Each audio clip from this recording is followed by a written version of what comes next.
Here is a piece fade to black. So, the way I approach it, first bit there I'm alternating, except for that last note I'm doing the pull off. So I'm going down, up, down, pull off.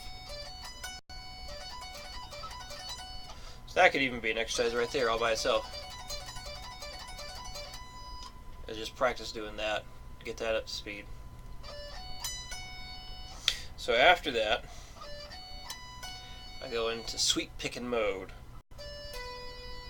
And I'll sweep an upstroke across 15 and 16 here, B in the G string.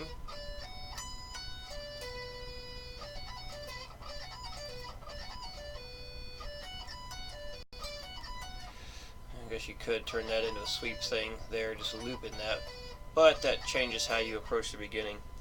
So if you want to break that down, just practice that. I would do your down, up, down, pull off, up, up, and then like pause a beat or two.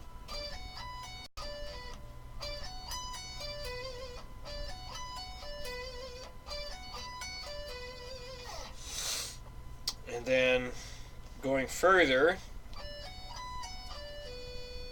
from here, you gotta jump over the B string to get to the 15th fret.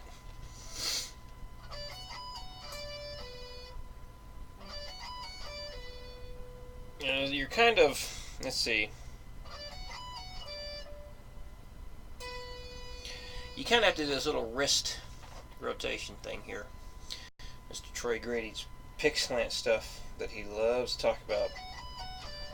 Here's a good example, because if you're doing these upstrokes here, if you're doing what I'm doing, I'm kind of tilting my hand back this way, so the top of my hand, or the back of my hand is facing up. So here, you kind of have to rotate your hand back this way a little bit, so this way you're able to jump over the B string and land on the E string without interference from the other strings. So, rotate your arm a little bit like this, so this way you can get up and over that G and B string. Because from here, if you went the same direction, you'd be hitting the G string again. Like if you didn't rotate your wrist at all, or your arm. So rotate a little bit this way, so your back of your hand is now facing the floor. I'm exaggerating how far to go right now. So right now the back of the hand is more towards the ceiling. Now I rotate it towards the floor a little bit, so this way I can skip over the B string and land on the E. After I hit the E string, I'm doing basically the same thing as the last pattern, where you're going to go pick, pull off, upstroke, upstroke. So what we got so far,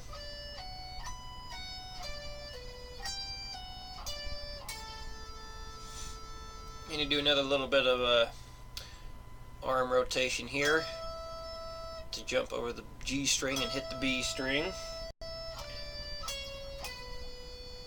And then you got your alternate picking.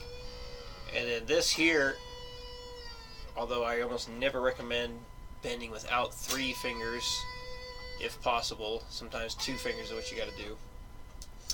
But here, because of the riff, it does make more sense to just use your index finger, but you got to yank that sucker down instead of pushing up.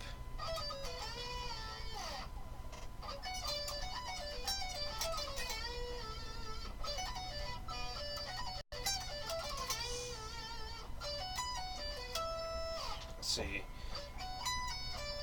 Other places you might need to worry about rotating your arm. Whoops.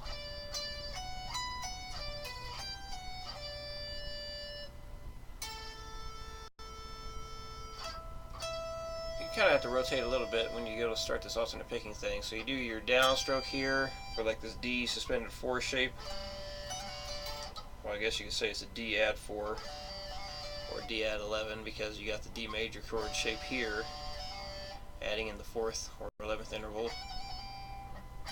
So you're doing the 15, 14, 15, 14 here.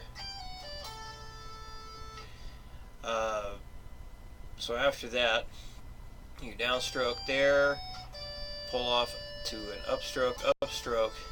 So here, I need to rotate my arm a little bit so this way I can go past the G string and hit the B string, and then just alternate pick from there.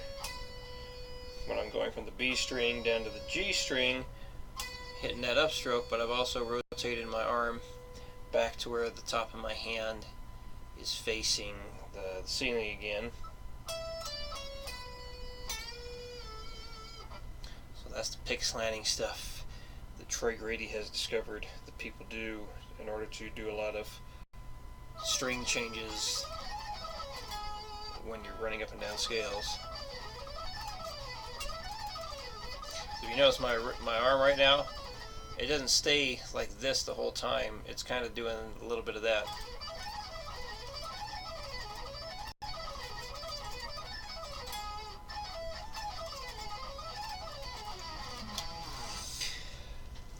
Anyway, hopefully that didn't confuse the hell out of you. I should probably send you a link to a video Troy Grady did talking about pick slanting. Might explain that a bit more. Maybe doing the pick slanting stuff will help you be a bit more aware of what's happening, and you can get this thing up to speed better. Yeah.